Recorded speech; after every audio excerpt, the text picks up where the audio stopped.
impresionante que llegó a considerarse una de las maravillas del mundo de su época, y era un templo impresionante. Hasta el día de hoy hay ruinas de ese templo, de su grandeza, y ese templo era dedicado a una diosa, la diosa Artemisa, la diosa de la fertilidad. Entonces era un centro cultural, centro de comercio y un centro religioso.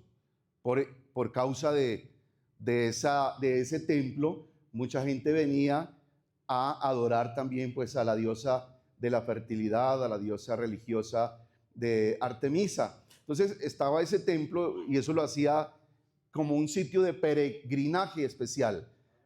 Se llega a pensar que allí también predicó Pablo. Él estuvo predicando, seguramente fue de los pioneros que instituyeron la iglesia allá, según Hechos 19. Pudo estar Timoteo. Dentro de las cartas que Pablo le hablaba a Timoteo, era mientras Timoteo venía a ser de pronto ese líder de esa iglesia. Y ya, según la tradición, pues se llega a pensar que aún el mismo Juan apóstol fue líder también administrando esa iglesia de Éfeso. Entonces era una iglesia bien particular, no estaba ubicada escondida, no era una iglesia apática de pronto a lo que sucedía a su alrededor, sino que enfrentaba también esa cultura religiosa, ese lugar cosmopolita donde venía gente de muchos otros lugares a reunirse, a participar allí del comercio, pero en medio de ese mundo geográfico, de ese mundo social, de ese mundo cultural, estaba esta preciosa iglesia de Éfeso. Algo particular que tenía esta iglesia de Éfeso es la parte doctrinal sólida. Una iglesia sólida en la doctrina, sólida en el conocimiento de Dios. Había enfrentado muchos rituales que se practicaban allí, como la magia, el paganismo, falsas doctrinas, y entonces se habían hecho fuertes para enfrentar el paganismo. Había una secta cristiana, ya aún desde estos principios, la gente dice hoy, pero ¿por qué están tan divididos? ¿Por qué hay tanta religión? Porque, hermano, eso está desde que Cristo estuvo. Es más, desde antes, la misma comunidad judía estaba dividida y fraccionada por diferentes tipos de pensamiento religioso. Entonces, siempre ha habido esa diferencia. Y aún el mismo evangelio, desde comienzos, ya había por allí en Éfeso una comunidad que se hacían llamar los Nicolaitas. Eran cristianos, era una rama del cristianismo de la misma iglesia, pero que enseñaban, por ejemplo, en medio de Éfeso, los griegos eran muy dados a la adoración del cuerpo, al sexo, a todas estas prácticas desbordadas de lujuria. Y los Nicolaitas eran cristianos, pero que decían que una cosa es el espíritu y otra cosa es el cuerpo, que no había ningún problema en darle rienda suelta a los placeres de la carne, que se podía ser cristiano y a la vez una persona sensual, lujuriosa y entregada a las cosas de la carne. Esa era dentro de las cosas que enseñaba esa corriente cristiana llamada los Nicolaitas, que se le atribuye pues a un tal Nicolás que viene a formar de pronto esa rama.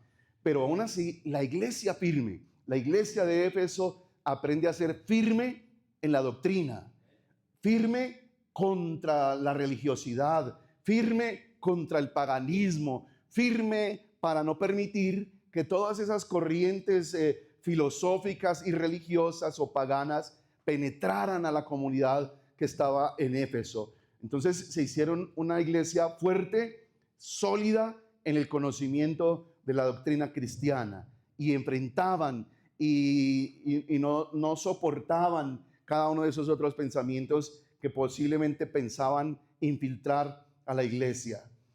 Mire que, hermanos, y lo veremos en todo este estudio de las cartas o de los mensajes a las iglesias, cómo la palabra de Dios es hermosa, es estructurada, es sistemática, y muchas cosas están allí puestas en un orden perfecto. Y usted encuentra al leer las cartas, el mensaje a las 7 iglesias, 5 partes, que cada mensaje a esa iglesia, cada carta que el Señor le dice a Juan que escriba, completa y tiene esas 5 partes, todas. Todos los 7 mensajes a esas iglesias están compuestas de 5 partes. La primera es la autopresentación de Cristo, como las cartas antiguas donde viene un remitente, ¿no? ¿Quién escribe la carta? ¿Quién se identifica como el autor de la carta? El segundo punto que el Señor hace a cada una de esas iglesias es un elogio. Resalta la virtud que hay en cada una de esas iglesias. El tercero, ahora sí viene la reprensión. ¿Qué es lo que al Señor no le agrada de esa iglesia? Viene el cuarto punto, la exhortación. ¿A qué anima el Señor a esa iglesia? ¿Qué quiere Dios que haga esa iglesia?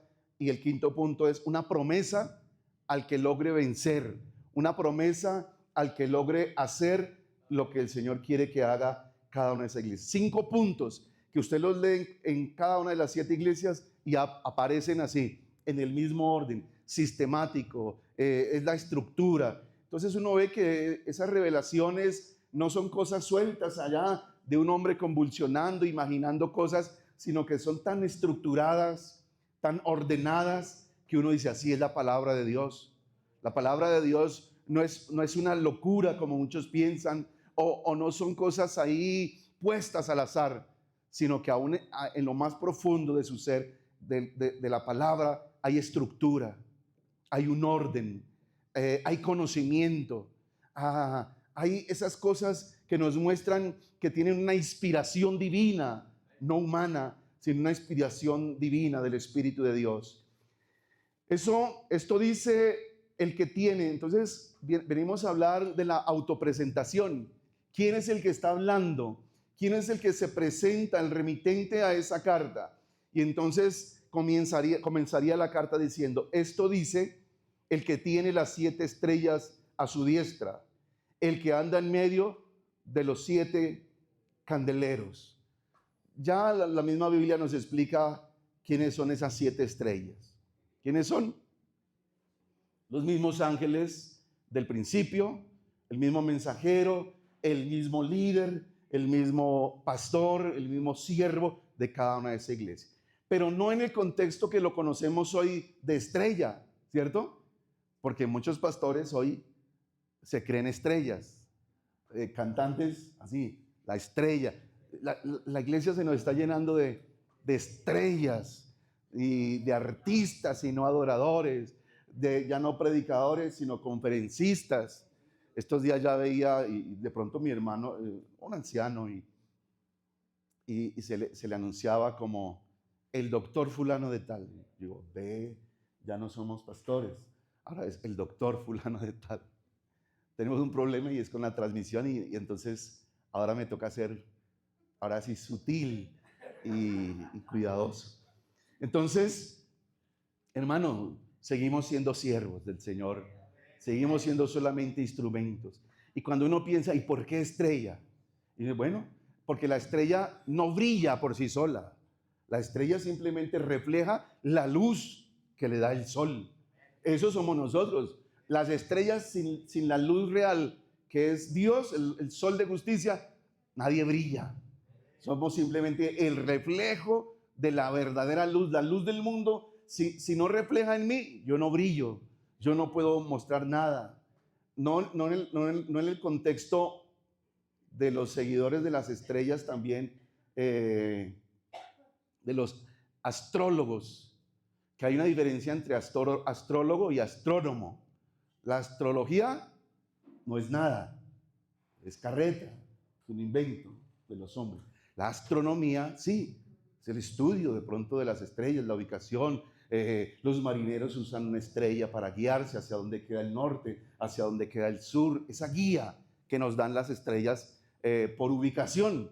Entonces yo creo que al decir que somos que la estrella es el mismo ángel, es el mensajero, pues quiere decir más bien que aquel que no brilla por sí solo y aquel que está llamado a guiar al pueblo. Así como las estrellas nos guían hacia dónde está el norte, hacia dónde está el sur, Así nosotros somos llamados no a brillar, no a ser estrellas, en el sentido de artistas o de personas que se roban el show, sino más bien en el sentido que somos simplemente personas que guiamos a otros a la luz verdadera, que guiamos a otros a Cristo. Como dijo Juan el Bautista, yo no soy el Cristo, yo soy simplemente una voz que clama, yo soy alguien que les muestra el camino verdadero. Eso somos nosotros, simplemente estrellas, es decir, no brillamos, sino que mostramos que hay alguien que nos hace brillar. No somos el camino, pero sí mostramos el camino que es Jesucristo. Entonces, yo creo que ese es el contexto en que el que dice el que tiene las 7 estrellas, los ángeles, los mensajeros. Y ya habíamos hablado de esa. Nosotros no somos el mensaje, somos el mensajero. Usted no se, en el sentido pues romántico, usted no se enamore del mensajero, enamórese del mensaje. Y tampoco aborrezca al mensajero, porque ¿qué culpa tenemos nosotros del mensaje? Si a usted no le gusta el mensaje, la culpa no es nuestra. Ámenos a nosotros y aborrezca el mensaje si es el que no le gusta. Pero qué bueno que usted aprenda a identificar. Una cosa es el mensaje y otra cosa es el mensajero. Entonces, como de pronto alguien no quisiera ir al médico y recibir malas noticias. Y de pronto el médico le dice, vea, le tengo una noticia muy mala, aquí está. Hay que amputarle ese dedo. ¿Y usted qué hace? ¿Manda a matar al doctor para solucionar el problema? ¿Cierto? ¿Lo manda a desaparecer? No, eso a mí no me gusta. ¿Usted cree que mandando a desaparecer al médico desaparece el problema? ¿Aborreciendo al médico usted soluciona su problema? Entonces dice, no, una cosa es el mensaje y otra cosa es el mensajero. Así somos nosotros, hermanos. Damos un mensaje, solo que mucha gente aborrece el mensajero creyendo que aborreciendo el mensajero el problema se soluciona. Que diciendo no me gusta lo que dice el mensajero, usted ya está en paz con el mensaje. Y no es así. Usted no rechaza al mensajero, usted rechaza el mensaje. Y el mensaje no es causado de nuestro corazón o de nuestro intelecto, sino es un mensaje que está escrito. Así como Juan, el Señor le dio a Juan, escríbele al ángel esto. Es decir, él no es más que un mensajero. Al mensajero que le diga a la iglesia. Es un mensaje, es un intermediario entre el mensaje, entre el autor del mensaje y la comunidad final. Es como si fuera el cartero, como si fuera aquel que les va a transmitir las noticias a esa iglesia. El que tiene las 7 estrellas en su diestra. Quiere decir también que el Dios Todopoderoso tiene también el control de sus mensajeros. Tiene el control también de sus siervos. Entonces es ahí bien interesante algo, y es decir, estamos en las manos del Señor. Estamos en las manos del Señor. Para usted de pronto sepa siempre eso. No que seamos importantes, no que seamos los dueños de la iglesia, no que seamos gran cosa. No importa. Para el mundo, Pablo decía, eso somos simplemente gente aborrecible, gente menospreciada. No tenemos casa, no tenemos lugar propio, no tenemos morada fija, viviendo como mendigos, pero enriqueciendo a muchos a través de la obra que Dios nos ha dado. Pero por sobre todas las cosas, lo más hermoso es que nosotros no estamos sostenidos por una comunidad. Estamos sostenidos por la mano de aquel que nos llamó, por la mano de aquel que nos tiene en su diestra poderosa, en su poder. Entonces, hermano, usted no se preocupe, estamos todos en las manos de Dios. Y los mensajeros estamos en las manos de Dios. Usted no se preocupe que a nada se le escapa de las manos del Señor. Y Él sabe qué hacer con lo que tiene en su mano. Pero ahí estamos, el que tiene las 7 estrellas en su diestra. Y el que anda en medio de los 7 candeleros. El 7 son las iglesias, las estrellas los mensajeros y los candeleros la iglesia misma. Y entonces hay algo bien interesante y es entender que el Señor de esta iglesia no está distante. Él no es ajeno a lo que sucede acá. El que anda en medio de los 7 candeleros. Es decir, que su presencia está en medio de la iglesia. Eso no se nos puede olvidar. No es el pastor, no es la iglesia. El mismo que da el mensaje es el que se mueve en medio de cada una de esas iglesias. Él es la luz del mundo. Él está en medio de su pueblo. Dice la palabra de Dios: este pueblo he creado para mí, mis alabanzas publicará. Entonces es un pueblo creado por Dios, pero que no está solo, que Dios anda en medio de los candelabros, o de los candeleros, que Dios anda en medio de su pueblo. Saber que Dios está aquí, hermano, y estar conscientes de que Él se mueve, no solamente en medio de las alabanzas, sino cada vez que usted y yo nos congregamos, Él está aquí. Él no es un Dios lejano. No tenemos que mandarle razones. No estamos aquí para ver si Dios se manifiesta. No, Él está aquí, porque donde haya 2 o 3 congregados en mi nombre, allí yo estaré. Si 2 o 3 se pusieran de acuerdo en algo para pedirlo al Padre en mi nombre, yo lo haré. Entonces hay que entender que Dios está en medio de la iglesia. Dios está en medio de su pueblo. Y esa autoridad, Él tiene las estrellas en sus manos. Eso es autoridad. Entonces, hermanos, la autoridad no es el pastor. La autoridad no son los hombres. La autoridad es el Señor Jesucristo. Y Él nos tiene allí en su mano, en su poder. Y su presencia, pues también está en este lugar. Amén. Entonces se unen 2 cosas. Se une la autoridad de Dios y se une la presencia de Dios. Dios no solamente es presencia, Dios es autoridad. Dios tiene todo bajo control, a sus siervos y a su pueblo, a su iglesia, hermanos. Aquí nada está suelto de Dios, nada se escapa de la voluntad de Dios. Estamos todos en el propósito del dueño y Señor de esta iglesia, el que la compró a precio de sangre preciosa. Entonces hay autoridad de Dios y hay presencia de Dios, que no es lo mismo, porque pudiera estar la presencia de Dios y a usted no importarle lo que Él quiera hacer, ni lo que Él diga, solo presencia. Pero no es solamente la presencia, es la autoridad. Que Él esté implica autoridad, que Él esté implica poder, que Él esté implica señorío. Cuando Juan vio al Señor, dice que cayó allá postrado a sus pies. Eso implica autoridad, no solamente presencia. Qué bueno que usted, cuando realmente sienta la presencia de Dios, sienta autoridad de Dios. Sienta ese temor, esa reverencia por ese Dios que se merece la honra, la gloria y que se merece la alabanza. Pero que tampoco es un Dios distante, sino que es un Dios presente. La iglesia no se pertenece a sí misma. Nosotros no somos dueños de nada aquí, de nada, ni de las almas, ni de los hermanos, ni de los niños, nada. Pues todo es de Dios. Pero cuando hablamos de iglesia, hermano, la iglesia no se pertenece a sí misma. La iglesia no se gobierna a sí misma. La iglesia no se regula a sí misma. Y hablo como iglesia, que es diferente a organización. Amén. Entonces ahí para aclarar, no estoy hablando de organización, porque la organización sí es diferente. La estructura organizacional sí es diferente, sí se maneja humanamente. Pero cuando hablo de la iglesia del Señor, hermano, la iglesia tiene un solo dueño, tiene una sola cabeza que es Cristo. Amén. Entonces la iglesia no se pertenece a sí misma. Cristo es su Señor. Cristo es el dueño de esta iglesia. Cristo es el amo de esta iglesia. Cristo es la guía de esta iglesia. Él es el que nos dice, los demás somos siervos aquí, ayudantes del Señor. Todos estamos aquí para hacer la voluntad del Espíritu Santo de nuestro Señor Jesucristo. Entonces Él está presente, pero no solamente presente, Él también evalúa. Amén. Y eso es lo que vamos a ver en cada uno de estos mensajes. Como el Señor dice, tengo el poder, mi presencia está con ustedes, tengo el control, pero también evalúo la iglesia. ¿Usted sabía eso?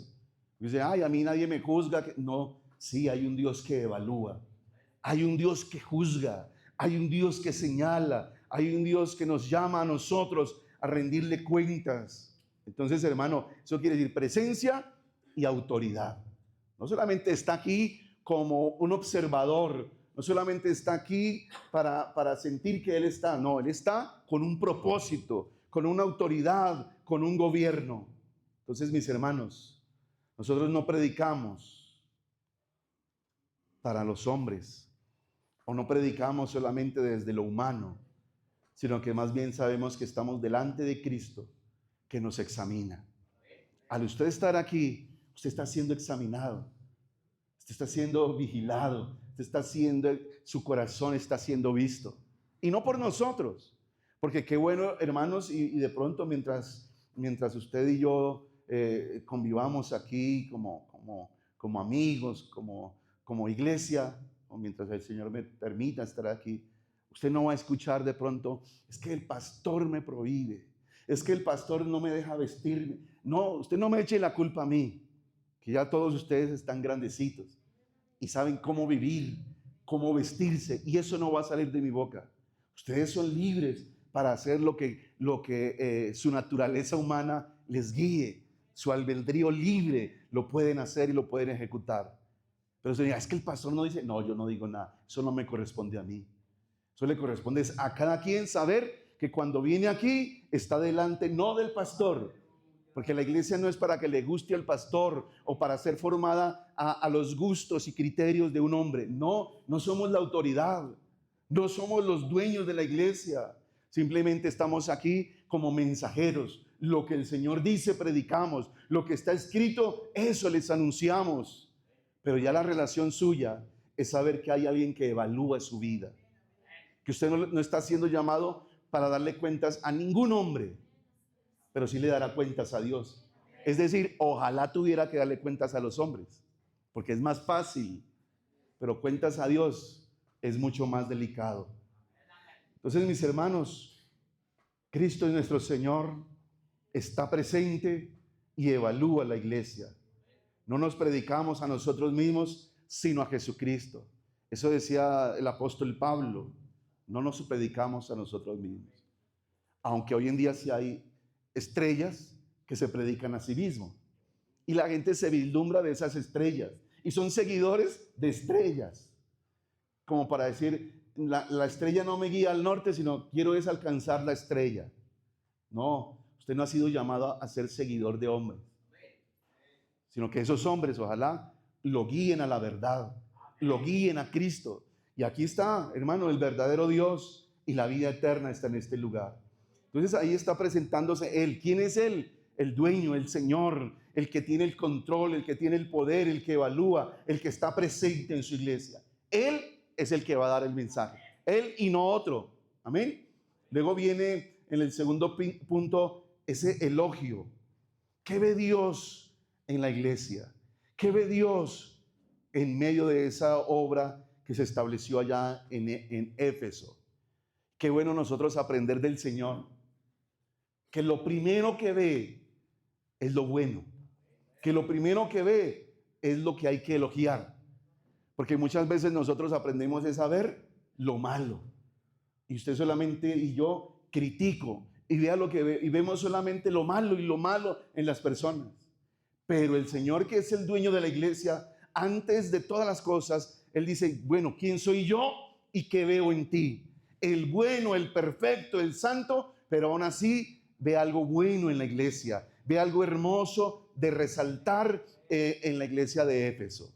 Hermano, cuando usted aprende eso de Cristo, usted aprenderá a vivir más tranquilo con los que lo rodean. Porque usted no solamente andará buscando, no será un buscador de defectos, un buscador de cosas negativas en los demás. Muchas veces la persona que tanto critica y que tanto ve mal en los demás, el problema no está en los demás, el problema está en uno. ¿Se acuerdan el ejemplo? Yo ahí donde ustedes están, yo los veo, como dicen por ahí, los veo nítidos, los veo bien, impecables. Pero ¿qué pasa si hago esto? Ustedes ya cambiaron, ustedes ya no son los mismos, parecen bultos, se pusieron borrosos, esas caras están distorsionadas, parecen ahora árboles allí, arbustos ahí que medio se mueven. No sé si tienen los ojos abiertos o todos están dormidos. Sí, no sé. Si tienen la boca, no sé. Y entonces digo, ¿qué les pasó, mis hermanos? ¿Por qué perdieron el brillo? ¿Por qué perdieron la nitidez? ¿Por qué están tan borrosos? ¿Por qué están tan defectuosos? Y la pregunta es, ¿dónde está el error? ¿En ustedes o en mí? Pues está en mí. Si yo hago esto, soy yo el que estoy corrigiendo mi visión. Ahora yo que corregí mi visión, los veo a ustedes diferentes. Los veo bien, los veo despiertos, los veo nítidos, los veo arreglados, los veo bonitos. ¿Cambiaron ustedes? ¿Hicieron algo ustedes? No, fui yo. Y así hay mucha gente que el problema está en sus propios ojos. Por eso Jesús le decía a la gente, vea, ustedes antes de preocuparse por los defectos de los demás, antes de querer sacar el mugrecito que hay en el ojo de sus hermanos, ¿por qué no se mira en el espejo y se da cuenta que tiene un tronco? Sí, usted tiene un tronco allá metido en el ojo y usted cree que son los demás. Sáquese ese tronco de su ojo y ya con eso se mejora el 90% de la situación con los demás. Entonces, el problema muchas veces no es el otro, el problema soy yo. El problema no está de pronto en los demás, el problema está en cómo está mi visión y cómo yo veo a los demás. Entonces usted escuchará simplemente muchas veces crítica y esa iglesia y ese hermano y esa hermana y murmura y critica. Hermanos, la persona que critica no es que sea muy santa. La persona que critica es que tiene problemas suyos de identidad, problemas en sus propios ojos que no le permiten ver lo hermoso de los demás. ¿Cómo ve Dios su iglesia? Y por allá en Cantares dices, amada mía, paloma mía, perfecta mía. ¿Por qué? Porque los ojos del Señor son muy diferentes a los nuestros. Porque Él sí sabe ver lo que usted y yo no vemos. Y Él ve mucho más allá de lo que... Es más, ve hasta el futuro de esta iglesia. Y usted a veces no ve el futuro del hermano, ¿cierto? Como líderes, por ejemplo, de rescatados, una cosa es ver de pronto el presente, pero otra cosa es poder ver el futuro. ¿Qué veo yo en cada muchacho de esos hacia futuro? Dice, no, ahorita no están perfectos, ahorita no están completos, pero ¿qué tal de aquí a mañana un predicador? ¿Qué tal de aquí a mañana un misionero? ¿Qué tal de aquí a mañana otro adorador? ¿Qué tal de aquí a mañana un nuevo líder? Y la respuesta con el Señor es que Él sí ve nuestro futuro. Él sí conoce que el que comenzó en nosotros la preciosa obra, Él la va a terminar. Entonces él mira como un artista, Él mira no solamente lo que está presente, sino lo que Él puede llegar a hacer con cada una de estas vasijas de barro. ¿Sí me hago entender? Y entonces ese es nuestro Dios, que Él mira con amor, que Él mira con misericordia, que Él mira con gracia. El ser humano no. El ser humano mira para juzgar, para comparar, para criticar, para odiar, para censurar. Pero Dios mira diferente. Dios mira para amar. No se fija en nuestros errores, sino en las virtudes que podremos llegar a tener con Él. No nos ve perfectos, pero sí nos ve perfectibles. Es decir, no importa cómo está, yo lo puedo hacer mejor, yo lo puedo transformar, yo lo puedo renovar, yo puedo hacer de Él una nueva criatura. Por eso dice, de modo que ahora, si alguno está en Cristo, nueva criatura es. Las cosas viejas pasaron y aquí todas son hechas nuevas. Conozco tus obras, le dice el Señor a la iglesia en Éfeso. Yo conozco tus obras. Entonces, mis hermanos, Él sabe lo que usted y yo hacemos, las obras nuestras. Y no lo que hacemos aquí, lo que hacemos en secreto, lo que hacemos en el bus, lo que hacemos en la calle, lo que hacemos en la oscuridad, lo que hacemos cuando nadie nos ve. Conozco tus obras. Y entonces, cuando entendemos que el Señor, aunque también lo que está haciendo es elogiar, no está refiriéndose en aspecto negativo a conozco lo malo que haces, no, está elogiando, es decir, conozco tus obras. Entonces, es una iglesia de buenas obras. Y qué bueno saber, usted a veces dice, hermano, yo tanto que hago y a mí no me agradecen, no me pagan, no me dan un aplauso, no me dan una placa de reconocimiento en la iglesia, no se dan cuenta que yo... Hermano, ¿para quién servimos nosotros? ¿A quién trabajamos nosotros? ¿Quién es el dueño de la iglesia? Y cuando usted tiene claro eso, sabemos a quién le servimos. Y Pablo nos enseñaba que lo que hagamos no lo hagamos para agradar a los hombres, sino que lo hagamos para agradar a Dios. Entonces yo no necesito que me vean. Lo que yo hago lo hago porque sé que hay alguien que conoce lo que yo hago por Él. Hermano, el Señor conoce tus obras, conoce lo que has hecho por Él. Y yo creo que cuando uno sabe que mi Dios sabe lo que yo he hecho, yo digo, yo no necesito aplausos, yo no necesito reconocimientos. Yo sé que mi Dios sabe lo que yo hago por Él. Porque el mundo es injusto, pero Dios no es injusto para olvidarse la labor, para olvidarse de lo que nosotros hacemos. Conozco tus obras. Conozco, segundo punto, tu arduo trabajo. ¿Sí ve? El Señor conoce ese arduo trabajo. Conoce lo que hemos hecho. Conoce lo que hacemos por amor a Cristo. Dice, conozco tu paciencia. Conozco ese discernimiento que has tenido contra los falsos maestros. Y conozco que no puedes soportar a los malos. Y has probado a los que se dicen ser apóstoles. Y ahí aprovechamos para un saludo a todos los apóstoles modernos también. El apóstol fulano, el apóstol. ¿Quién los nombró apóstoles? ¿Y aquí los probó? ¿Y por qué no probamos a esos apóstoles de hoy? A ver si verdaderamente pasan el filtro apostólico de la palabra de Dios. Y no son apóstoles. Y esta iglesia ya, es decir, que había apóstoles falsos desde allá. Desde el siglo I hasta el día de hoy, la proliferación de apóstoles falsos. Y has probado a los que se dicen ser apóstoles y no lo son. Y los has hallado mentirosos. Entonces, si hay apóstoles mentirosos, si hay apóstoles falsos. Y entonces esa iglesia tenía un discernimiento hermoso porque sabía que había apóstoles falsos, que había gente que engañaba, que había gente mentirosa, que había gente que se autoproclamaba apóstoles, pero que no lo eran. Y has sufrido, y has tenido paciencia, y has trabajado arduamente por amor de mi nombre, y no has desmayado. Entonces, eso es una iglesia hermosa. Es una iglesia que trabaja duro, que tiene paciencia para soportar la predicación, para soportar los engaños, para soportar los acechos del enemigo. Han trabajado por amor a ese nombre y no han desmayado, no han dejado de hacerlo, no han dejado de trabajar.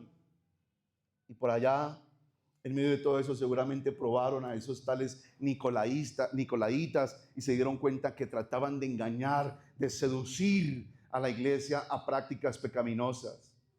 Entonces, mis hermanos, podemos decir que esa iglesia era una iglesia que sabía examinar la doctrina. Sabían quién habían creído, sabían qué habían creído, sabían quién es un mentiroso y sabían quién enseñaba correctamente o quién enseñaba el error.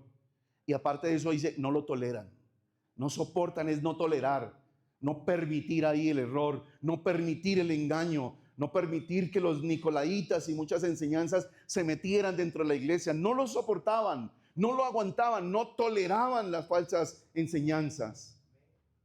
Entonces no toleraban el error. Esa es la identidad que uno pudiera decir lo que el Señor resaltó de esa iglesia. Pero si vamos a ver allí en últimas, es una iglesia que hace, ¿cierto? Que trabaja, que hace muchas cosas, actúa, vive en función del servicio, llamémoslo así, del activismo, hace, trabaja, se esfuerza, tienen paciencia, no se cansan, no desmayan, predican la palabra, prueban a los mentirosos. Es una iglesia activa, una iglesia funcional. Y esta iglesia sabía examinar el error y detectarlo. Y ahí hay un punto bien importante para una iglesia con énfasis doctrinal, una iglesia con énfasis teológico, como de pronto pudiéramos decir la iglesia en República de Canadá. Una iglesia con énfasis teológico, con énfasis de la doctrina, con énfasis de la enseñanza correcta de la palabra de Dios, con énfasis en saber detectar los errores, las enseñanzas falsas. Y ahí hay un punto importante, que la defensa doctrinal es necesaria. ¿En qué momento ahí Cristo le está recalcando a la iglesia que preocuparse por la verdad era malo? Que ser conocedor de la doctrina era un error. que detectar a los falsos apóstoles era malo. No, lo está resaltando. Conoces la verdad, conoces la doctrina, no soportas el error. Y eso se lo está resaltando el Señor a la iglesia. Entonces, en ningún momento el Señor elogia a una iglesia ignorante. En ningún momento el Señor elogia a una iglesia que no sabe distinguir la verdad de la mentira. Es decir, que somos iglesia del Señor y que el Señor sí elogia y da a entender que es necesario el discernimiento doctrinal, que es necesario defender la doctrina. No soportas a los que se dicen ser apóstoles. No hermanos, sino maestros. Y una cosa es probar a una persona por allí y decir, este está en engaño.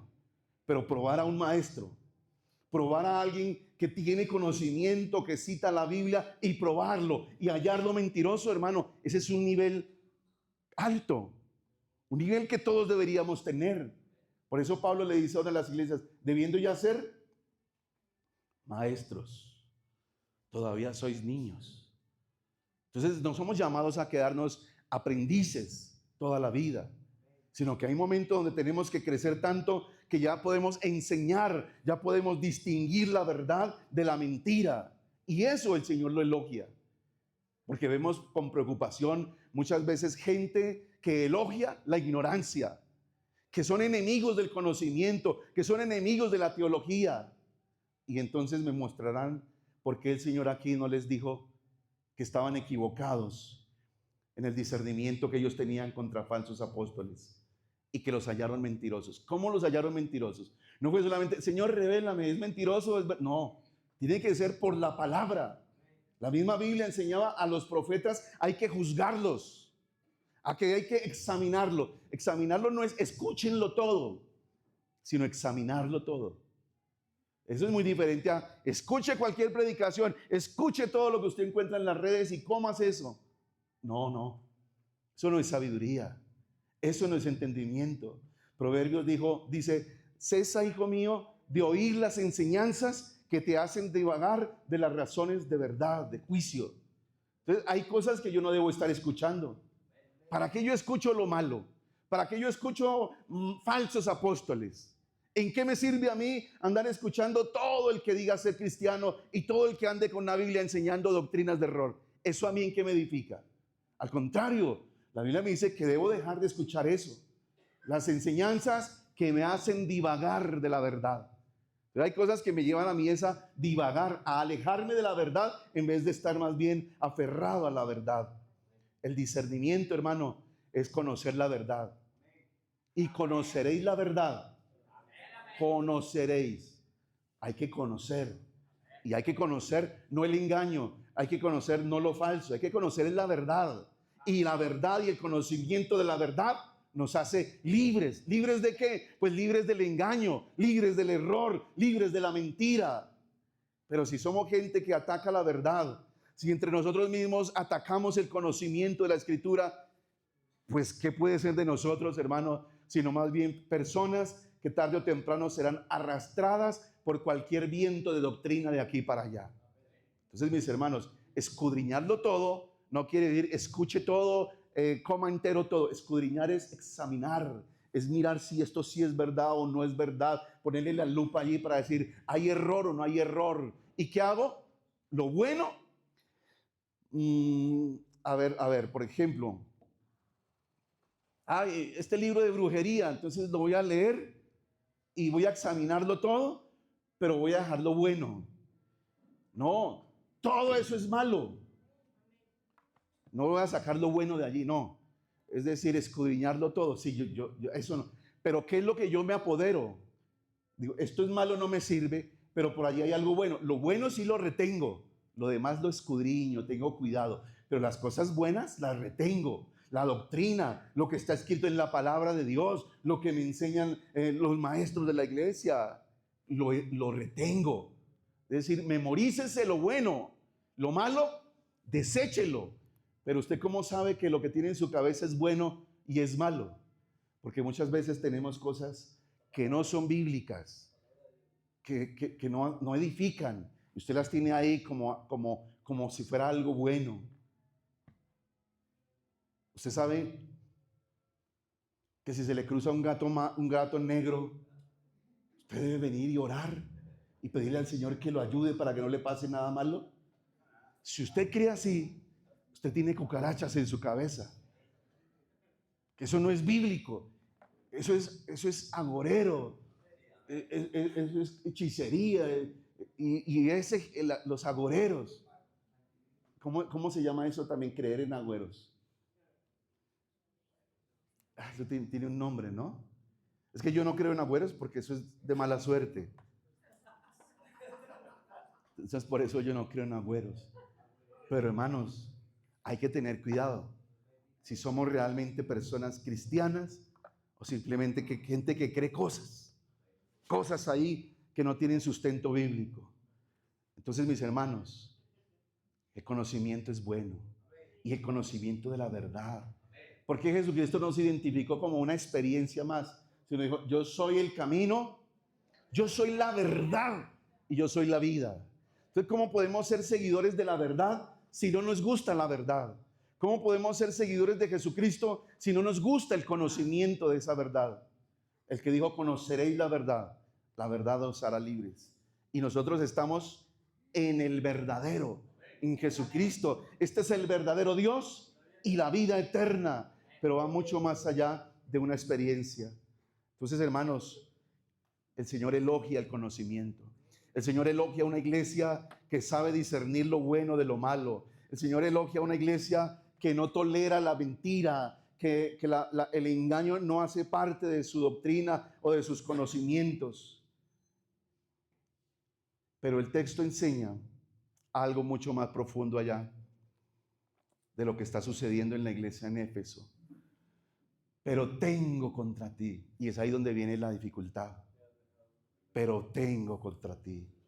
Entonces nos resalta y viene ahora lo que llamamos la reprensión, ¿cierto? La reprensión. El primer punto fue ¿cuál? La identificación, ¿no? Que él se identifica, el autor del mensaje. Segundo, el elogio, resaltar lo bueno. Pero ahora viene ahí esa reprensión, pero hay un problema. Hay algo que no, hay algo por allí como que no me cuadra. Que has dejado tu primer amor. No que lo dejó en el pasado.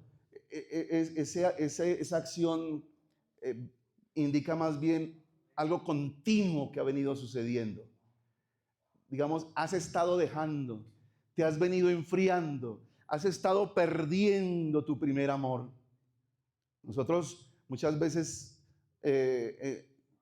romantizamos, no sé de dónde sacamos primer amor refiriéndose a alguien. O sea, no sé si para los colombianos o para los que vemos La Rosa de Guadalupe o las novelas de Corín Tellado, las turcas, primer amor. Entonces usted no piensa en el que está a su lado, ¿cierto? A ver, mis hermanas, piensen en su primer amor. Hay un pastor que es conocido de alguien por aquí. Tiene una Biblia muy, muy bonita, imposible de conseguir. Y la última vez le dije, es chiquitica, es espectacular, es única. No aparece por ningún lado en internet. Y le dije un día, la última vez, hermano pastor, tengo 300,000 pesos aquí, se los doy ya por esa Biblia. Digo, no, ni por 1,000,000, ni por ningún peso. Y no la vende, no la suelta. De hecho, no la volvió a llevar. Sabía que corría peligro esa Biblia. Ya no la lleva. Le trajo la Biblia y no la dejé en la casa. Pero un día me contó, digo, ¿sabe qué pasó? Hace casi 50 años tenía una novia y compré esa Biblia y ese día se la iba a regalar. Y charlé con ella, pero antes de que yo le regalara la Biblia, me terminó. Y te digo, ahora no le doy la Biblia. Y entonces ese es el valor de esa Biblia. Ese es un valor sentimental, un valor de un recuerdo, mucho más allá de un valor económico.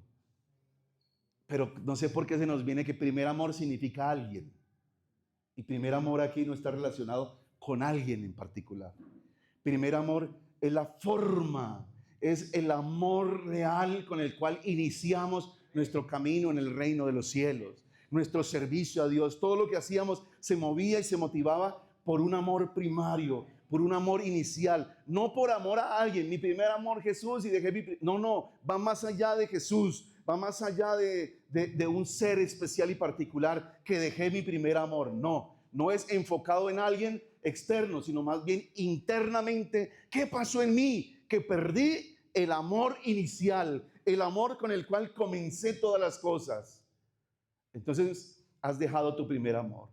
Era una iglesia que hacía cosas, que corregía la verdad, la mentira, conocían la doctrina, no desmayaban, se esforzaban, trabajaban, pero ¿cuál era el problema?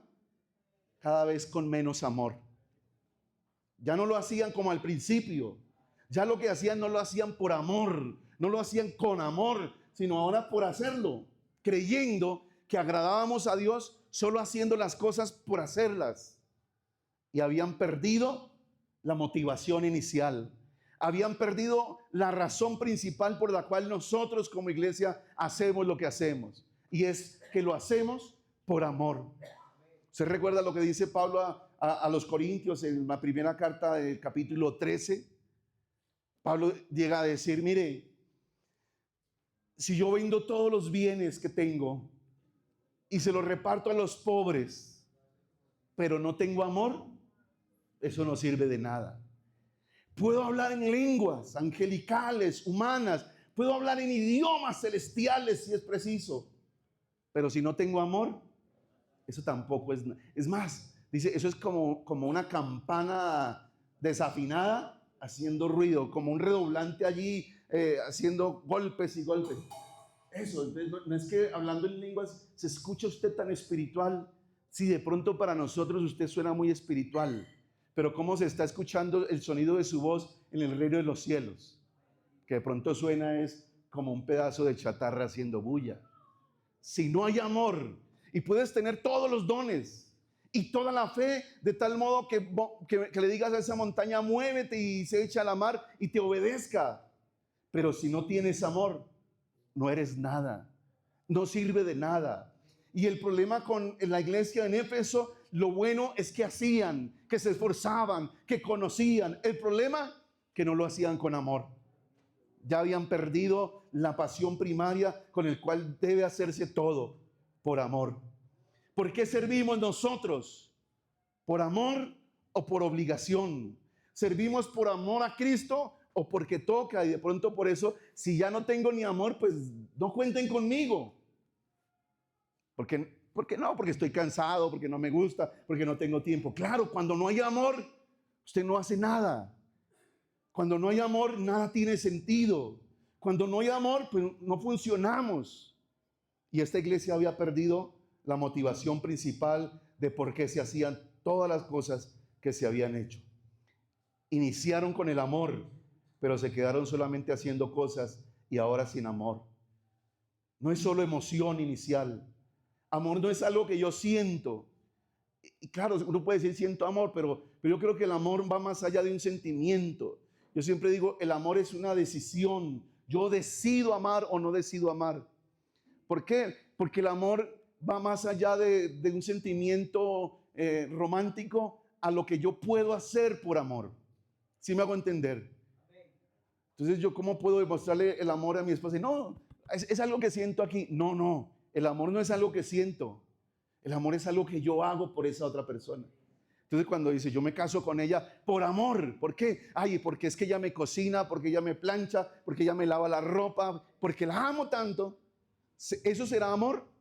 Lo que el otro hace por mí, eso no es amor, eso es egoísmo. Eso es tener una persona que hace funciones para mí, una empleada gratuita ahora, ¿cierto? Y alguien que se acuesta gratuitamente por mí, y alguien que trabaja gratuitamente, y alguien que me arregla en la casa gratuitamente, y es que la amo y ella me ama tanto. Eso no es amor. Amor no es lo que la otra persona hace por mí. Amor es lo que yo hago por esa persona. Entonces yo decido hacerlo. Yo decido amarla, no por lo que ella hace, sino porque es como persona. Doy mi vida, hago, me sacrifico, me esfuerzo. Lo hago por amor. De tal manera, lo decíamos anoche, amó Dios al mundo? ¿Qué hizo? ¿Sintió algo en su corazón? Digo, ¿cuánto los amo? Y nos mandó una carta de amor, o nos mandó las rosas para mostrarnos que nos ama. No, de tal manera amó Dios al mundo que dio a su Hijo unigénito para que todo aquel que en Él cree no se pierda, mas tenga vida eterna. O sea que el amor de Dios no fue un amor romántico, no fue un amor mostrado solamente en expresiones cariñosas de amor, sino fue en lo que Él hizo por amor. Una decisión, y decidió salvar al mundo, y decidió dejar su trono, y decidió entregarse en manos de pecadores, y decidió morir en la cruz del Calvario. Es lo que Él hizo por amor. Mas Dios muestra su amor para con nosotros, en que siendo pecadores, Cristo murió en la cruz del Calvario. Eso es amor. Si Dios no hubiera hecho nada, no pudiéramos decir que nos ama, pero Él mostró su amor. La muestra más grande de amor fue la cruz del Calvario. Entonces, cuando yo digo que yo amo, por eso dice la palabra de Dios, que no amemos de palabra. No puedo andar cantando yo te amo, mi hermano, y decir, esta iglesia se ama tanto. ¿Por qué? Porque cantamos te amo. Hermano, el amor va más allá de una expresión de palabra. El amor va en lo que yo hago por mis hermanos. Como yo amo a mis hermanos, hago algo por estos hermanos. Como yo amo a mis hermanos, me preocupo por qué puedo hacer yo por la iglesia. ¿Cómo puedo yo servir? Porque no hay otra forma más de demostrar que amo la iglesia, sino sirviendo a la iglesia, sirviéndonos los unos a los otros por amor. En esto conocerán que son mis discípulos, en que tienen un logo muy bonito allí, azulito, y con un mapa y con el escudito de Colombia, y así la gente sabe, estos son los discípulos de Cristo. Hermano, la gente pasa y ve ese aviso y no va a decir, estos son la iglesia verdadera. No, no lo sabe, no lo conocen. Y muchas veces vienen y no miraron el logo para decir, es que es el logo. ¿Será que si quitamos el logo, y no se asusten, no lo vamos a quitar? O sea, sí lo vamos a quitar, pero para mejorarlo, hay que mejorar esa fachada. Pero si un día usted viene y no lo encuentra, porque seguramente mandamos a hacer otro, usted no se asuste, ya no somos iglesia. Perdimos la identidad. Si el Señor viene, ya no nos va a conocer, no nos va a llevar, porque no está el aviso en la afuera. Ahora Dios, ¿cómo sabe que esta es la iglesia verdadera? No, en esto conocerán que son mis discípulos. ¿En qué? En que os améis los unos a los otros. Entonces, mire, el problema de esa iglesia era, tenían la doctrina, pero tenían la verdad, trabajaban, se esforzaban, tenían paciencia. Pero el problema más grande era que les faltaba lo principal, lo más importante, el amor. Hermano, la verdad sin amor produce frialdad espiritual. Entonces, hermano, creer que somos, y a veces ese es un problema muy grande de orgullo nuestro. Creer que somos la verdadera por la doctrina. Y nos importa más la doctrina que el estilo de vida. Nos importa más la doctrina que el amor entre nosotros. Entonces, somos como la iglesia de pronto de Éfeso. Aquí no soportamos y usamos palabras feas para referirnos a otras denominaciones. Les buscamos apodos y decimos esto y lo otro. A los nicolaitas. Y entonces ahí andamos ofendiendo y diciendo a gente que usted no conoce, que será que nos van a amar y será que van a conocer la verdad porque los insultemos, porque los menospreciemos, creemos que ellos no están en la verdad porque son tontos. Y entonces usted y yo conocemos la verdad es porque somos sabios. Entonces esta iglesia no es del Espíritu Santo, sino es una iglesia de filosofía donde los inteligentes del mundo vienen y se reúnen. No, esto no es de sabiduría humana, no es de conocimiento humano, sino de aquel que tuvo de nosotros misericordia, de aquel que nos salvó. Estábamos muertos en delitos y pecados, éramos desobedientes, éramos ignorantes, pero Dios pasó por alto el tiempo de nuestra ignorancia. Entonces, hermano, aquí no estamos por bonitos, por inteligentes, por sabios, sino por la misericordia de Dios. Y ojalá el Señor tenga misericordia de todo el mundo, de todas las naciones. Hermano, entonces cuando solo somos verdad teológica, pero no hay amor, ahí hay un problema. y es que somos una iglesia fría espiritualmente. Sabemos la verdad. ¿Crees que Dios es uno? Bien haces. Satanás también cree lo mismo. ¿Qué nos hace diferentes si Satanás cree que Dios es uno y usted cree que Dios es uno? No, es que estamos en las mismas. La diferencia es quién es Él y quién soy yo. Este que conoce a ese Dios uno, a ese Dios único, vive rendido para Él, le obedece, lo ama con todo su corazón. No solamente creo que Dios es uno, amo a ese Dios único, amo con todo mi corazón a ese Dios único que dio su vida en la cruz del Calvario por mí. Entonces no solamente somos conocimiento, no somos solamente doctrina y no solamente rechazamos las falsas enseñanzas, tenemos que vivir centrados en el amor de Cristo. Amén. ¿Qué es el primer amor? No es una persona, no es otro. Es lo que nos mueve a nosotros. Es devoción centrada en Cristo. Es que todo lo que yo hago, lo hago es por amor a Cristo. Amén. Por amor a Él. Mi esposa me decía esta mañana, hay un pantalón que te queda feo, te queda horrible, no me gusta, no te vuelvas a llevar ese pantalón a la iglesia. Y ya, ¿usted cree que me van a volver a ver a mí con ese pantalón? Aunque todos los demás digan, no hermano, a usted le queda bien. No, porque es que lo dijo fue la que me ama. Y entonces yo me lo sigo poniendo por mí, pero la cuestión es que por amor a mi esposa, digo, no lo hago, ya no me lo pongo. No es pecado, no es mundano el pantalón, no. Es que a la que me ama no le gusta. Entonces cuando yo aprendo, yo no puedo decir, de malas, a mí sí me gusta y me lo pongo. ¿Será que entonces hay una relación de amor? Digo, no. Cuando la persona que me ama me dice algo, sus palabras no son un mandamiento. Porque es, donde me llegué a ver mi esposa, no, tampoco es por eso. Es porque me ama. Y yo la amo. Entonces no es que le hago caso, digo, no, quiero agradarla. Y quiero vivir en esa comunión. Así sucede con Dios. Cuando tú realmente vives para Dios, no vives para ti. Comes para Él. Caminas para Él. Te mueves para Él.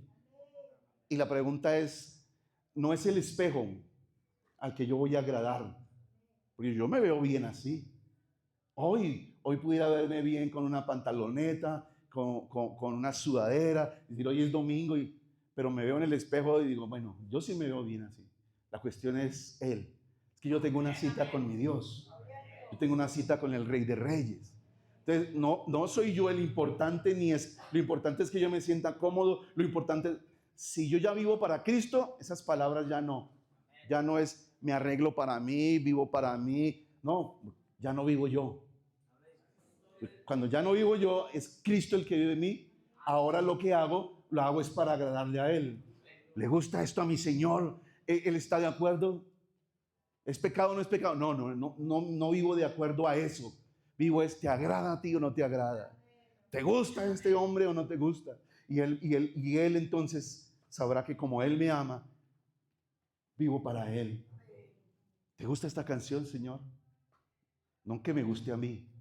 ¿Te gusta esto que te quiero cantar? ¿Te gusta esto que hice para ti? ¿Te gusta mi comportamiento? ¿Te gusta lo que estoy haciendo? ¿Te gusta la vida que estoy haciendo? ¿Te gusta cómo te estoy sirviendo, Señor? O como decía David, examíname, Señor, por favor, y mira si hay en mi corazón maldad. Examíname y mira si hay en mi camino de engaño. O sea, que tú seas el que me examine, no los hombres, no yo mismo. Porque David mismo lo decía, porque ¿quién podrá entender sus propios errores? Entonces yo digo, no, yo así estoy bien, son mis errores. Pero David le decía, líbrame, Señor, de los que yo no soy capaz de ver. Que cuando me mire al espejo hay errores que yo no soy capaz de ver. Pero tú me libres de los errores que me son ocultos. Examina mi corazón. Mira tú mi vida, a ver si hay camino de perversidad en mí. Si hay algo que no te agrada, Señor. Entonces eso es una nueva vida. Eso no es hacer las cosas por hacerlas. Eso no es hacer las cosas porque nos agrada a nosotros, sino que lo que hagamos, lo hagamos motivados ¿por qué? Por el amor. Por no el amor propio, sino el amor a aquel que nos salvó y que dio todo en la cruz del Calvario. Entonces, hermano, la verdad sin amor produce frialdad espiritual. Creemos simplemente que somos una escuela, que tenemos la verdad, pero va más allá de la verdad. El Evangelio es para vivirlo. Por eso durante mucho tiempo decíamos, somos la iglesia que predica lo que la Biblia enseña. Y nos gustaba, o les gusta a muchos, y tengo problemas siempre tengo que acordarme. Pero la verdad es esa. No tenemos que ser la iglesia que enseña o que predica lo que la Biblia enseña. Tenemos que ser la iglesia que practica lo que la Biblia enseña. Porque nos volveríamos teólogos nomás enseñando cosas que no vivimos. Pero tenemos que predicar lo que vivimos. Ser oidores y hacedores de la palabra de Dios, no tan solamente oidores. Entonces, hermanos, la pureza doctrinal es buena, es hermosa, pero no puede reemplazar la comunión viva con mi Señor. Entonces, la verdad nos hace libres, pero la comunión con esa verdad es la que nos da vida eterna.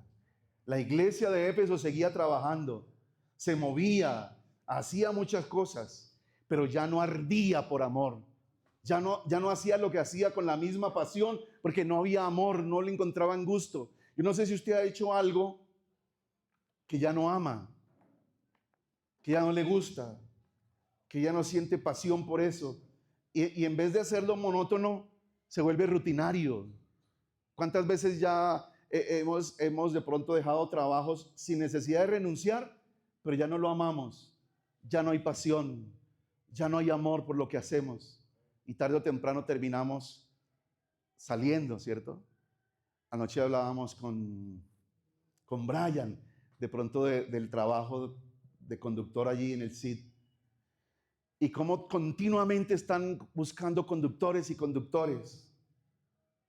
Y entonces decía, y nos explicaba y nos enseñó algo bonito por allí, que cómo a través de una aplicación puede uno denunciar a una ruta y hacer que le llamen la atención. Y que no sabía eso, pero qué bueno, ahora en vez de ir a alcanzarlo y cerrarlo, espere, miremosle la placa, llamemos, una quejita ya y se soluciona un poquito más, le salió un poquito más caro el chiste. Pero le decía, no, nos llaman, nos toca hacer cursos, nos quitan parte de unas bonificaciones, estamos vigilados. De pronto alguien por allí está vigilando que nos comimos un pare, y eso sale carísimo y perdemos el trabajo. Y yo decía, pero si están tan vigilados, entonces ¿por qué a veces le echan el SIDA a uno encima? ¿Por qué se pasan semáforo? Y entonces dicen, no, ya hay algunos que están acostumbrados a que los llamen y los multen, que terminan retirándose. O sea, hay mucha gente que se aburre rápido y no se aguantan. Entonces es eso, no hacen las cosas con pasión, con amor. ¿Cuánta gente, cuántos matrimonios están juntos, pero ya están divorciados hace tiempo? Viven en la misma casa, conviven ahí, pero lo que los debería unir, que es el amor, ya no existe. Están juntos, pero no revueltos. Y entonces uno evalúa de que tantos divorcios, hermano, si nos escandalizamos de la cantidad de divorcios y del índice alto de divorcios que hay en la iglesia, creyendo que eso es verdadero, hermanos, el índice es mucho más alto, porque hay muchos que están viviendo todavía juntos, pero están divorciados. Y están viviendo solamente porque los une la función. Uy, estoy buscando que me llamen. Claro, ¿cuántas parejas no habrán por ahí? Pastores y esposas divorciados, pero están juntos porque tienen que mantener el ministerio. Están divorciados, pero es que no, lo importante no es lo que hacemos. Lo importante es estar unidos por amor. Y lo importante no es el ministerio para comer algo. No, lo importante es que esto lo hago por amor a Cristo. Entonces, claro, hermanos, lo que hacemos, si no hay motivación de amor, nada tiene sentido. Un profesor nos enseñaba, decía, vea, usted quiere saber qué realmente es su vocación, su profesión, su llamado en la vida. es aquello que usted está dispuesto a hacer, aunque no le paguen. Lo que usted hace. Porque entonces si lo que yo hago lo hago solamente por dinero, pues puedo hacer cualquier otra cosa. Pero cuando yo hago lo que hago y lo haría gratis, hermano, quiere decir que estoy dando mi vida por aquello que amo. Amo mi profesión, amo mi familia, amo lo que hago, amo a mi Señor. Estoy aquí no por ser pastor. Si aunque yo no fuera pastor esta mañana, le aseguro que estaría en algún lugar en culto también, adorando y glorificando a Dios. Es que él vino porque le tocaba predicar. No, aunque no me tocara predicar, viniera porque la cita no es lo que yo hago, es a quien amo yo. Entonces, hermano, no vengamos a culto cuando nos toca hacer algo. ¿Cuándo nos toca hacer algo en culto? Siempre. Dad a Jehová la honra debida a su nombre. ¿Qué días le toca a usted adorar a Dios y qué días no? ¿Qué días le toca a usted cantar a culto y qué días no? ¿Qué días debe usted hablar con Dios y qué días no? Entonces ya cuando usted piensa eso, no, yo tengo una cita allá, no es por lo que hago como Éfeso, es por lo que amo. Porque allá está mi amor, porque está mi rey. Voy a adorarlo, voy a glorificarlo, voy a exaltarlo. Tengo una cita con mi amado. Y a Él le daré siempre la honra y la gloria de vida. Esto va más allá de la verdad. Si verdad sin amor no es más que una frialdad espiritual. Pureza doctrinal no reemplaza mi relación con Dios. Y ahí usted y yo podemos entender, mis hermanos, lo que decía el apóstol Juan, que debemos amarnos. Porque el que no ama, ¿no ha conocido la doctrina? Sí puede conocer la doctrina y aún así no amar. Entonces el problema no es el que no conozca la doctrina, el que no conozca la verdad. El problema es el que no ama, no ha conocido a Dios. La doctrina sí la conozco y conozco la Biblia. El problema es no conocer al Dios de la Biblia. Y hay gente que ama más la doctrina que al Dios de la doctrina. Hay gente que ama más la iglesia que al Dios de la iglesia. Amén. Yo amo la palabra de Dios, yo amo la Biblia, pero no por el libro como tal, no por sus hojas. Amo la Biblia porque me muestra realmente al autor de la Biblia. ¿Se ha escuchado por ahí que la Biblia es el único libro que cuando usted lo lee, el autor está ahí presente? Eso es hermoso.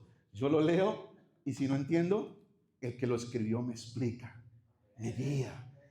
Digo aquí, vean, Dios me ama, pero no solamente lo estoy leyendo ahí, estoy sintiendo su presencia allí conmigo, dándome de su amor, que consuela, pero no estoy solamente leyéndolo ahí, sino estoy sintiendo cómo Él mete su mano en mi corazón y consuela mi alma herida, seca mis lágrimas, me da esfuerzo, me da ganas de seguir viviendo y seguir adelante, alimenta mi corazón con su presencia.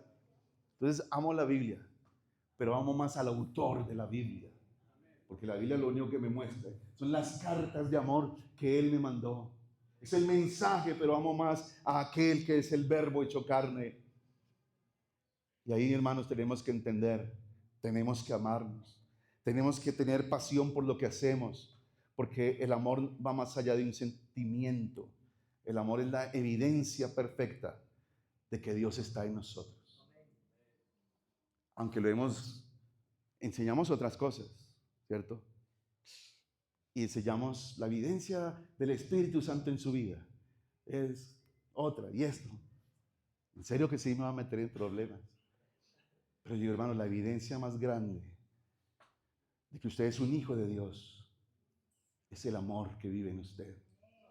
Es eso, en eso el mundo conocerá que usted es un verdadero discípulo.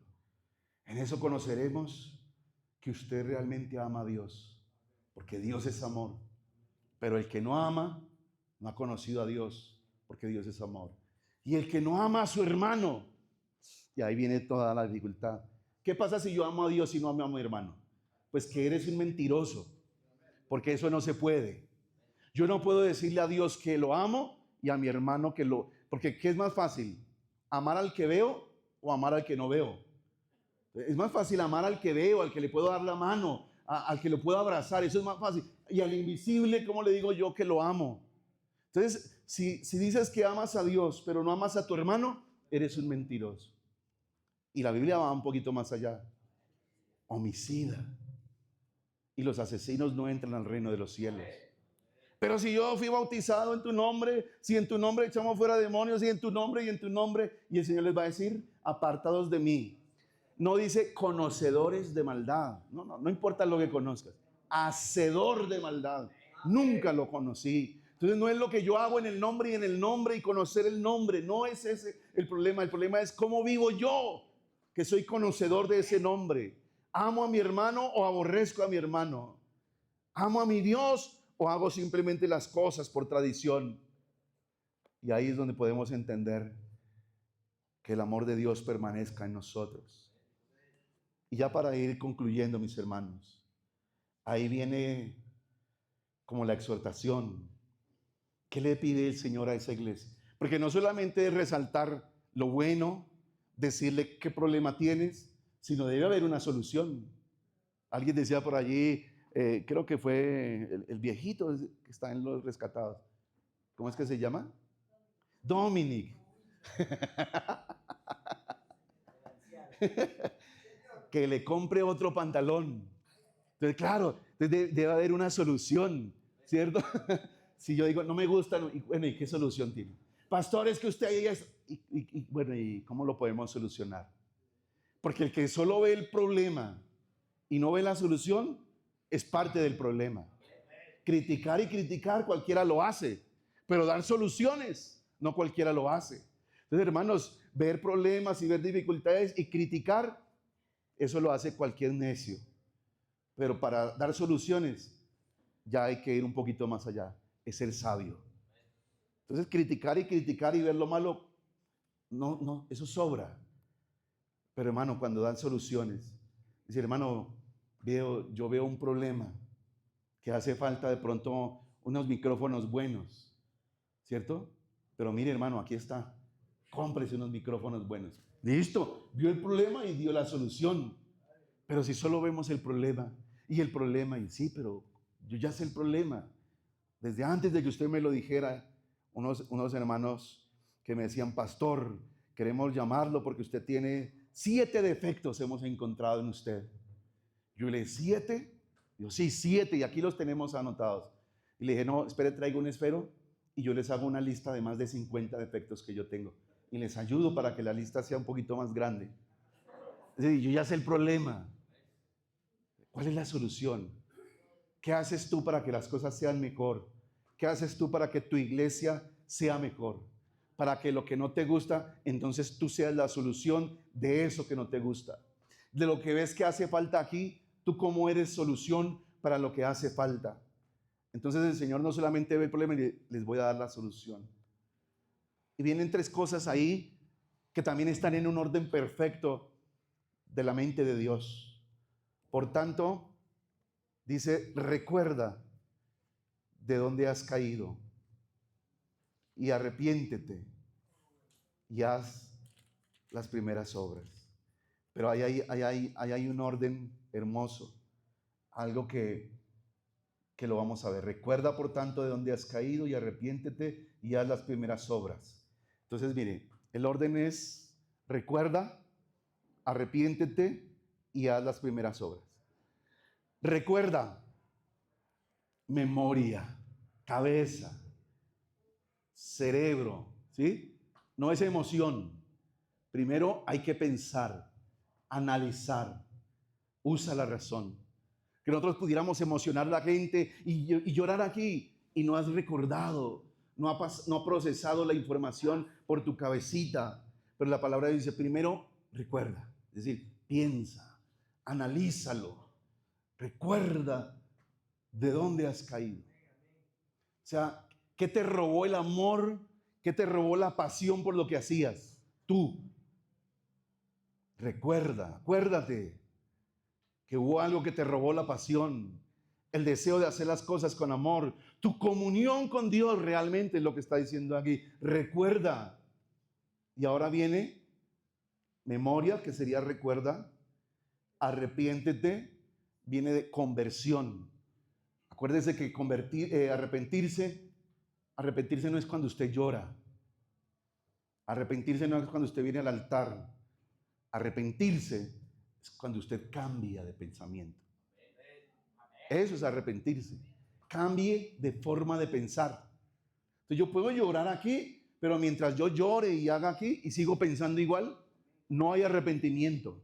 A mí me pueden bautizar, pero si no hay arrepentimiento, sigo siendo el mismo pecador, pero que ahora fue bautizado y sigo haciendo lo mismo. Porque mientras no haya cambio de pensamiento, hermanos, seguimos actuando, seguimos haciendo las cosas. Nosotros somos el resultado de lo que pensamos. Solamente las personas que de pronto tienen problemas de enfermedad mental son aquellos que hacen cosas y yo no sabía lo que estaba haciendo. Claro, no tenía su cerebro funcionando. Pero nosotros que sí somos y tenemos que la mente de Cristo, usamos nuestro cerebro y decimos, sí, esto es lógico. Yo he dejado mi primer amor. Ya no hay pasión en mí por las cosas sagradas. Ya no hay pasión en mí por servirle a Cristo. Ya no hay una relación con mi Dios. Y entonces lo recuerdo y digo, sí. Y entonces ya digo, me arrepiento y entonces eso quiere decir, me convierto.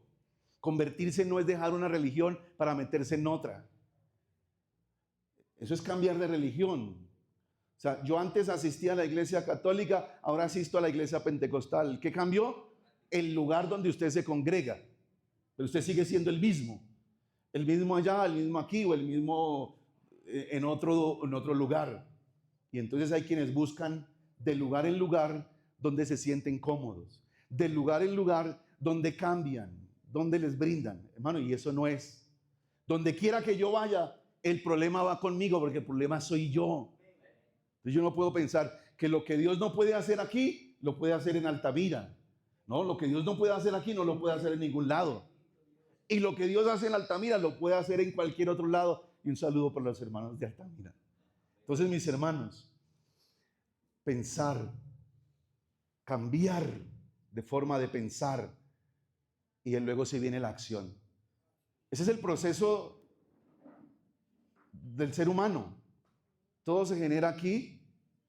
Un pensamiento genera una emoción y esa emoción genera una acción. Entonces, cuando yo hago lo malo, cuando yo cometo un pecado, algo desagradable a Dios, eso no fue ahí que comenzó. ¿Dónde comenzó eso? En un sentimiento. Y antes del sentimiento, del deseo, ¿qué era? Un pensamiento. Y véanlo en Adán y Eva. Y vieron que el fruto era agradable y codiciable. ¿Qué hicieron? Lo vieron. ¿Y qué era codiciable? Sintieron. Lo cogieron en la mano hasta que se lo comieron. Pero ¿dónde comenzó todo? Por los oídos que alguien le dijo, eso es mentira. Le sembró un pensamiento. Ese pensamiento le sembró una codicia, es decir, una emoción. Y la emoción ya produce el resultado que es la acción. Entonces, el pecado no es solamente lo que hago, el pecado ya es el fruto de algo que estaba dentro de mí. ¿Sí me hago entender?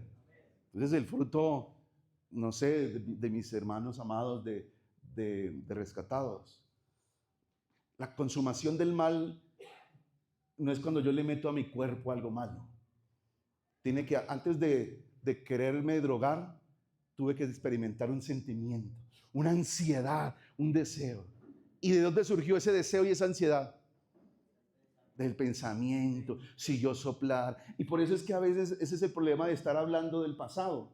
Y cuando yo estaba allá en 5 huecos, yo me metía 3 bazucos, 5 gallos, y eso era tan rico y eso está metiéndole a su cerebro nuevamente información que le va a producir unas emociones. Y ya después que está esa emoción, hermano, la emoción nubla la razón.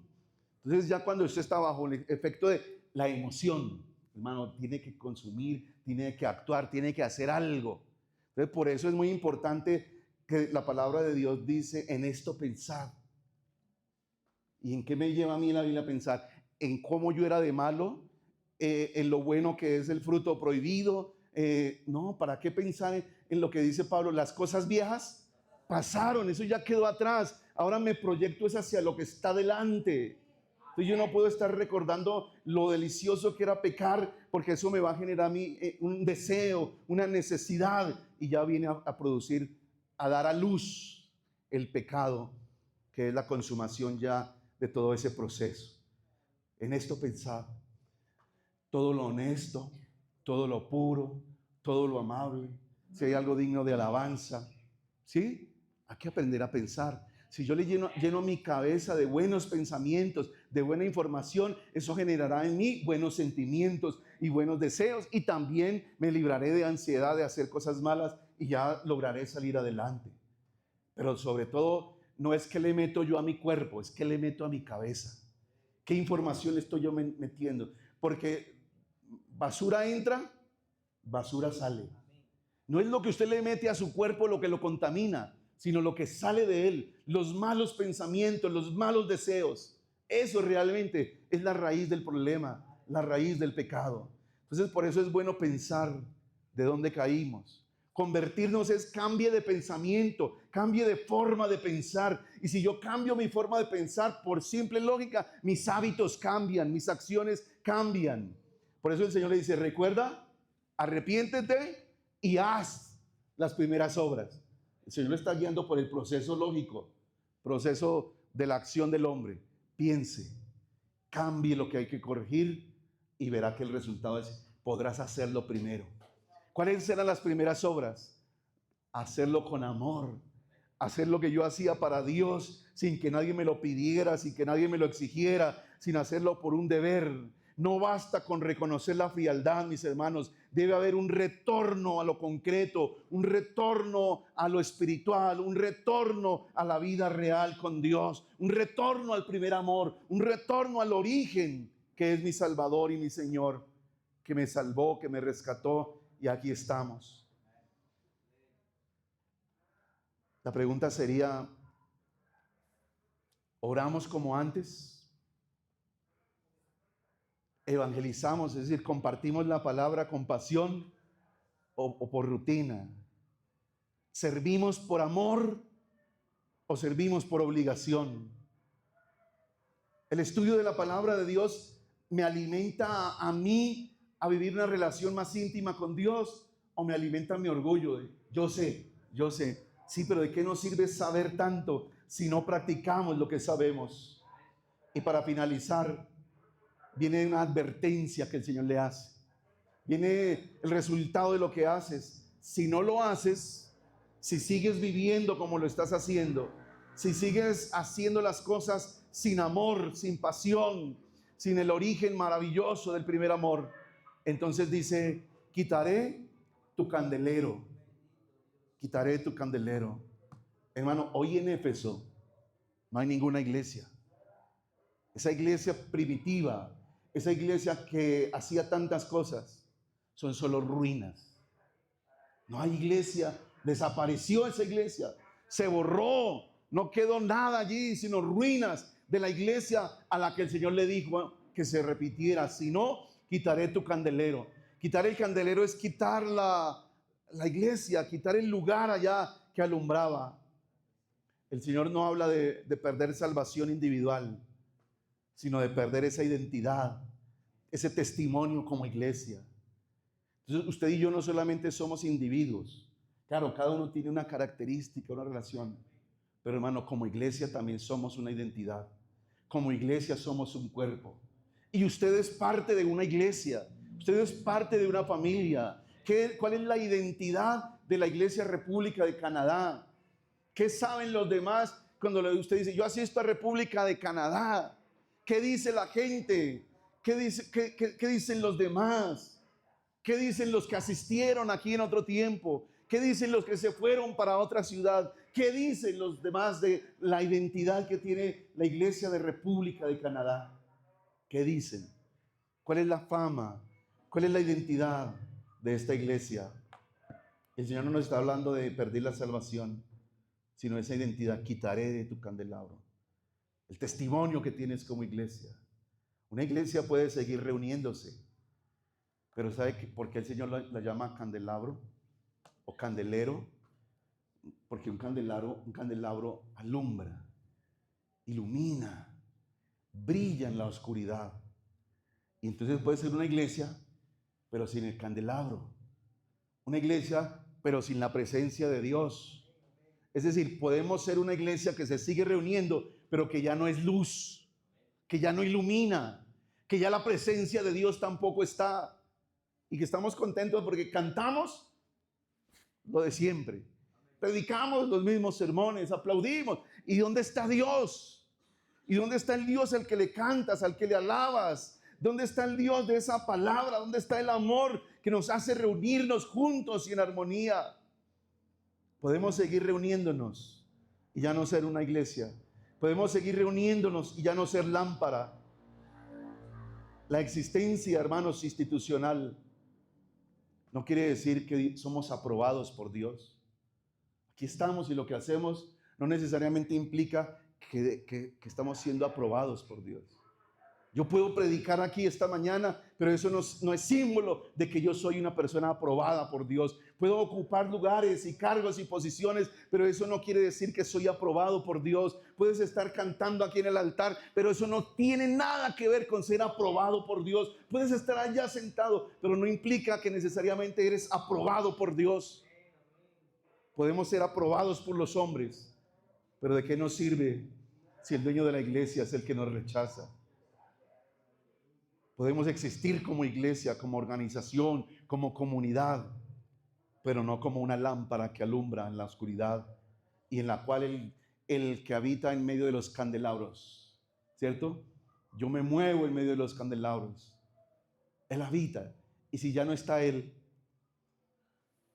o sea, ¿qué queda a nosotros si no está Él? Si cantamos, pero no es para Él. Si todo lo que hacemos no tiene nada que ver con Dios, ¿qué significa? ¿Qué somos? ¿Qué está pasando en nuestra vida? ¿Cuál es nuestra identidad? Y ya terminamos con esa promesa que el Señor dice, no solamente, ¿qué pasa si no? Entonces tú le puedes decir, Señor, ¿y si sí? ¿Y si sí lo hacemos? ¿Y si sí vuelvo a mi primer amor? ¿Y si me apasiono nuevamente por la vida con Cristo? Dice, le daré a comer del árbol de la vida. Génesis comienza con un árbol y termina con un árbol. El árbol que prefirieron comer ellos fue el árbol de la ciencia de bien y del mal. Y prefirieron ese árbol.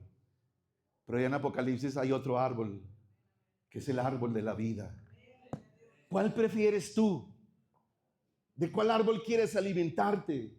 ¿Del árbol de la ciencia del bien o del mal? ¿O del árbol de la vida? Porque yo quiero esta noche, esta mañana, comer del árbol de la vida. Y el Señor dice, al vencedor le daré a comer del árbol de la vida. Eso nos conecta con Génesis, ¿cierto? El árbol que había allí. Pero cómo Dios restaura nuevamente nuestra vida, haciendo que comamos del fruto que Él quiere que comamos, de la vida eterna. El mundo hoy quiere conocer solamente el bien y el mal y andar entre lo bueno y lo malo. Dios quiere llevarnos a un proceso más allá de comer del bien y del mal, de debatirnos entre lo bueno y lo malo, a comer del árbol ya de la vida eterna.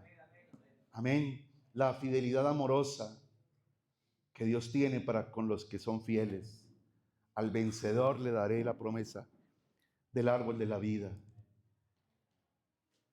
Hoy hay un llamado para cada uno de nosotros como iglesia.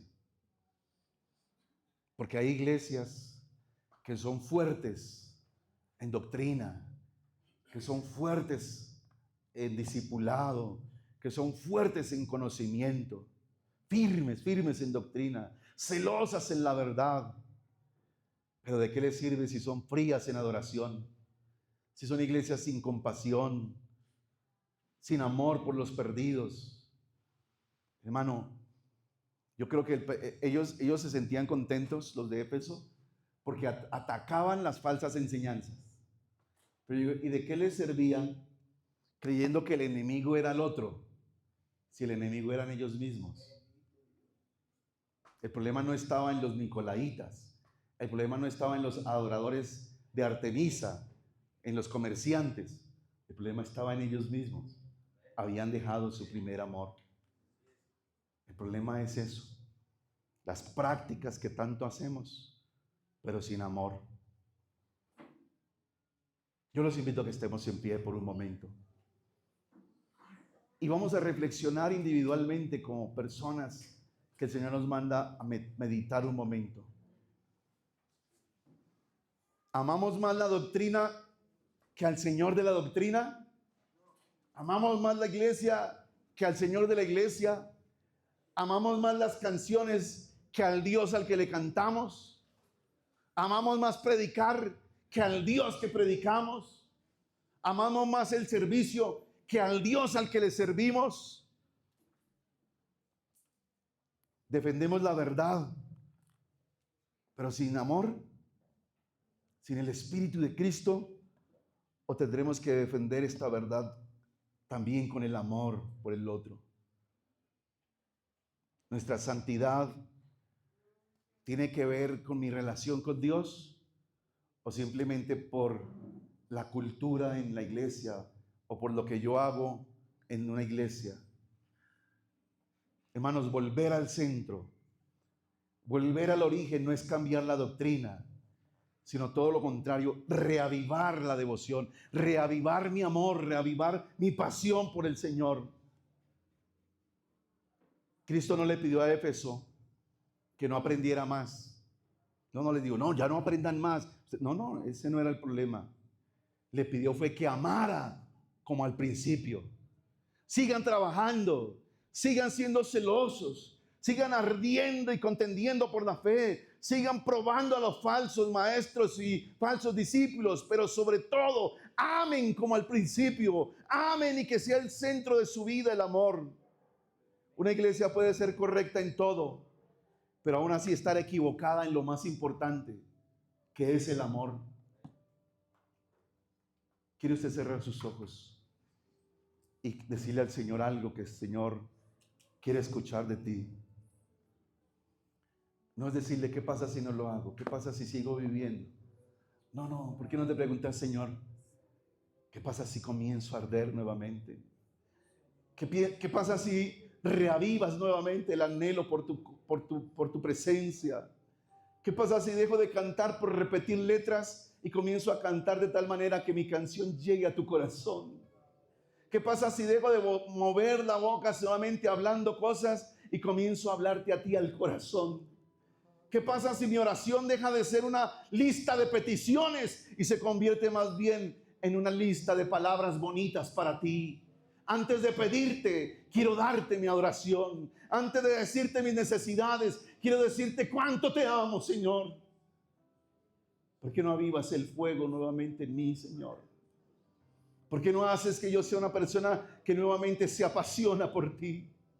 Que se desvive día tras día por agradarte a ti, por vivir para ti. Hazme recobrar ese primer amor. Hazme amarte como al principio. Hazme amarte como nunca antes te había amado. Hazme ver hoy tu rostro, Señor. Hazme ver tu rostro de amor y misericordia. Hazme nuevamente que todo esto tenga sentido. Más allá de lo que hago, de las formas, de las tradiciones, de las costumbres. Es que me enseñes a amarte. Y así como le preguntaste una vez a Pedro, ¿me amas?